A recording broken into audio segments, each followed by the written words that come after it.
نحمدہ ونصلی علی رسولہ الکریم اما بعد۔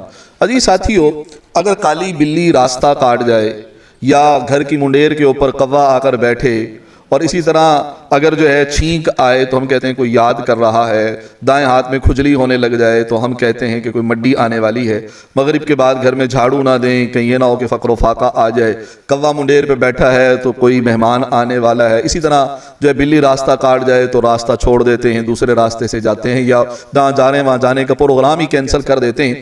شریعت اس کے بارے میں ہمیں کیا کہتی ہے؟ شریعت نے اس کے بارے میں ہمیں کیا رہنمائی دی ہے، اور شریعت قرآن اور حدیث اس کے بارے میں کیا کہتا ہے؟ تو سب سے پہلی بات یاد رکھیں کہ توہم پرستی یہ کہا کس کو جاتا ہے؟ یاد رکھیں جس چیز کا حقیقت سے تعلق نہ ہو ہم اس کو حقیقت سمجھ لیں، یا جس چیز کے اندر جو مؤثر بذات نہ ہو اور ہم اس کو مؤثر بذات سمجھ لیتے ہیں، ایک چیز کی کوئی حقیقت ہی نہیں ہے اور ہم اس کو کسی واقعے کی وجہ سے یا کچھ مشاہدات کی وجہ سے ہم کہہ دیتے ہیں کہ ایسا ہوتا ہے، اس کو توہم پرستی کہا جاتا ہے۔ یاد رکھ لیں اسلام کے اندر توہم پرستی نہیں ہے۔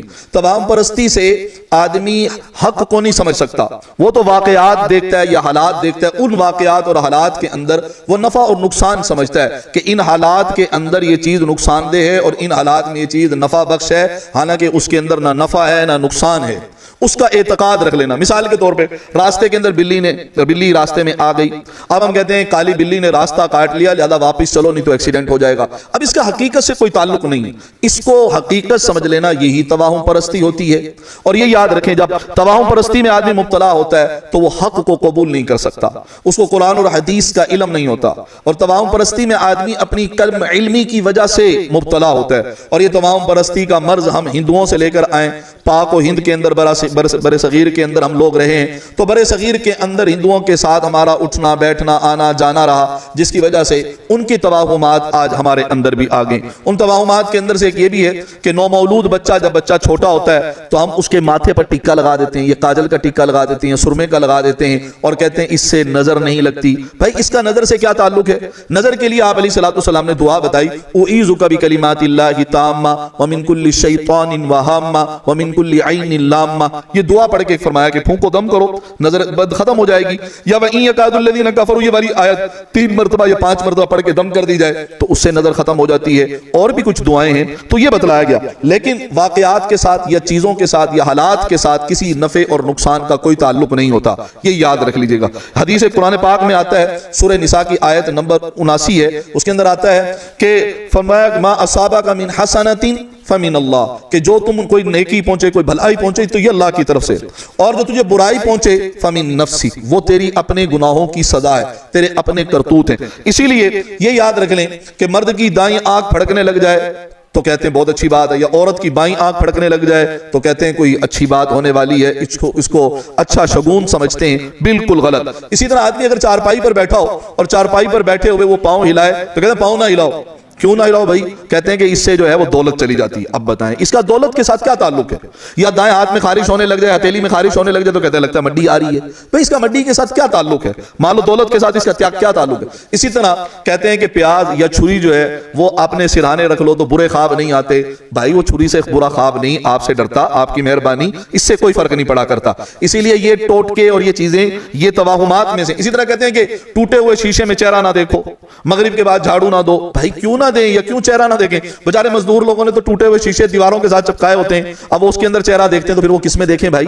تو یہ چیزیں توہمات۔ اسی طرح کہتے ہیں کہ دودھ جو ہے وہ اگر ابل کر برتن سے گرنے لگ جائے تو اس کو نحوست سمجھتے ہیں۔ عزیز ساتھیو ان کا اسلام سے کوئی تعلق نہیں ہے۔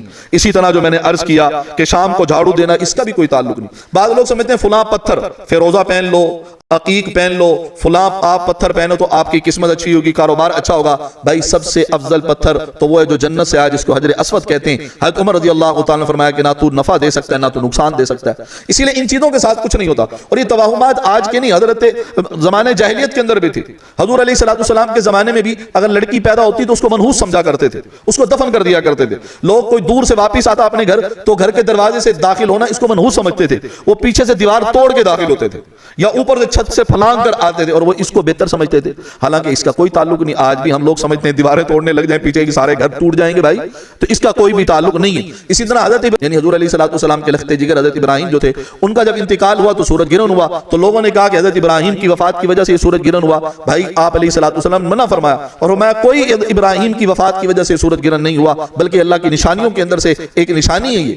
اسی لیے عزیز ساتھیوں، ان چیزوں ان توہمات سے اپنے آپ کو نکالنا چاہیے اور ہمیں سیدھے راستے پہ چلنا چاہیے۔ اور یہ بھی یاد رکھیں، صرف یہاں کی بات نہیں ہے بلکہ دوسرے ممالک کے اندر بھی ایسا ہے۔ آپ اسپین کے اندر دیکھ لیں، منگل کا دن ہو اور 13 تاریخ آ جائے تو اسپین والے اس کو ملک کے لیے بہت برا سمجھتے ہیں۔ چائنا کے اندر بھی ہے، چائنا والے 8 کے فگر کو اچھا سمجھتے ہیں کہ 8 کا ہندسہ بہت اچھا ہے، لیکن 4 کا ہندسہ وہ اپنے لیے نحوست سمجھتے ہیں۔ یہاں تک کہ لوگ 3 بلڈنگیں بناتے ہیں، چوتھی بلڈنگ بناتے نہیں، اور اگر کسی نے بنائی ہو تو چوتھی میں لوگ رہتے نہیں کہ یہ نحوست والی ہے۔ آپ اندازہ لگائیں۔ اسی طرح آئرلینڈ کے اندر جو ہے دلہنیں وہ اپنے لباس میں زیورات میں چھوٹی چھوٹی جو ہے وہ گھنٹیاں لگاتی ہیں اور وہ سمجھتی ہیں جتنی بجے گی اتنی اچھی ہوگی۔ اور اسی طرح جو ہے سوئٹزرلینڈ کے اندر اور نیدرلینڈ کے اندر جب کسی کی شادی ہوتی ہے تو اپنے گھر کے باہر جو سنوبر کا درخت اگاتے ہیں کہ یہ تر و تازہ رہے گا، بڑھتا رہے گا تو ہماری شادی بھی اچھی رہے گی۔ عجیب سی باتیں عزیز ساتھیوں، ان کا شریعت سے کوئی تعلق نہیں۔ روس والے خالی بالٹی کو نحوست سمجھتے ہیں، وہ سمجھتے ہیں کہ یہ نحوست ہے۔ برطانیہ والے چونٹیاں اگر نکل کے آ جائیں تو کہتے ہیں برا موسم آنے والا ہے، اور اگر قطار کے اندر چل رہی ہو تو کہتے ہیں بارش ہونے والی ہے۔ اسی طرح ایک ملک والے وہ کہتے ہیں کہ اگر جو ہے یہ مکڑی کو مارا جائے تو مکڑی کے مارنے سے جو ہے بارش ہو جاتی ہے۔ تو عزیز ساتھی، ان کا شریعت کے ساتھ کوئی تعلق نہیں ہے، بلکہ حدیث مبارکہ میں آتا ہے، آپ علیہ الصلوۃ والسلام نے فرمایا من ردتہ الطیرہ من، اگر کسی کو بدشگونی کی وجہ سے وہ اپنے کسی کام سے رک جائے تو فرمایا کہ یہ فقط اشرک، اس نے شرک کیا۔ یعنی کالی بلی سامنے سے آگی، اب اگر یہ کہہ رہا ہے کہ اس کالی بلی کی وجہ سے میرا ایکسیڈنٹ ہو جائے گا یا یہ نقصان ہو جائے گا اور واپس ہو جاتا ہے وہ، تو یہ فقط اشرک، اس نے شرک کیا۔ صحابہ نے پوچھا یا رسول اللہ پھر اس کا کفارہ کیا ہے؟ آپ علیہ الصلوۃ والسلام نے فرمایا وہ یہ دعا پڑھے، اللہم لا خیر الا خیرک، اے اللہ کوئی خیر نہیں مگر تیری خیر ہے، ولا طیر الا طیرک ولا الہ غیرک، اے اللہ کوئی نحوست نہیں ہوتی مگر جس پر تو نحوست ڈال دے۔ تو یہ آدمی من وجد خیرا فلیحمد اللہ ومن وجد غیر ذلک فلا یلومن الا نفسہ، کوئی اچھی چیز دیکھیں، اچھی بھلائی پائیں تو اللہ کی تعریف کرے، اور اگر کوئی بری چیز آ جائے تو بھائی اللہ جو ہے اپنے نفس کو ملامت کریں، کسی اور کو نہ کریں۔ ایک حدیث کے اندر آتا ہے، آپ علیہ الصلوۃ والسلام نے فرمایا، بخاری کی روایت ہے، فرمایا لا ادوا ولا طیرا، فرمایا کہ یہ جو ہے ہم سمجھتے ہیں کہ ایک بیماری ایک سے دوسرے کو بیماری لگ جاتی ہے، آپ علیہ الصلوۃ والسلام نے ہرگز ایسا نہیں، ہرگز ایسا نہیں۔ صحابہ نے کہا رسول اللہ ہمارے اونٹ ٹھیک ٹھاک ہوتے ہیں، خارشی اونٹ میں آ جاتا ہے تو سب کو خارش لگ جاتی ہے، تو کیا یہ آگے نہ پہلی؟ آپ علیہ الصلوۃ والسلام نے فرمایا اچھا یہ بتاؤ پہلے اونٹ کو خارش کس نے لگائی؟ اس کو بھی اللہ نے لگائی، باقیوں کو بھی اللہ نے لگائی۔ اسی لیے یہ عقیدہ رکھنا کہ ایک سے دوسروں کو مرض پھیلے گا، ایسا ہرگز نہیں۔ ولا طیرا، اور نہ ہی کوئی جو ہے وہ نحوست ہوتی ہے۔ ولا ہامہ، لوگ جو ہے وہ سفر کرنے کے لیے پرندہ لیتے تھے، اس کو اڑاتے اگر دائیں اڑ جاتا تو کہتے ٹھیک ہے سفر کرو، اور اگر وہ بائیں اڑتا تو کہتے نہیں اب سفر نہیں کرنا، تو اس کا شریعت کے ساتھ کوئی تعلق نہیں۔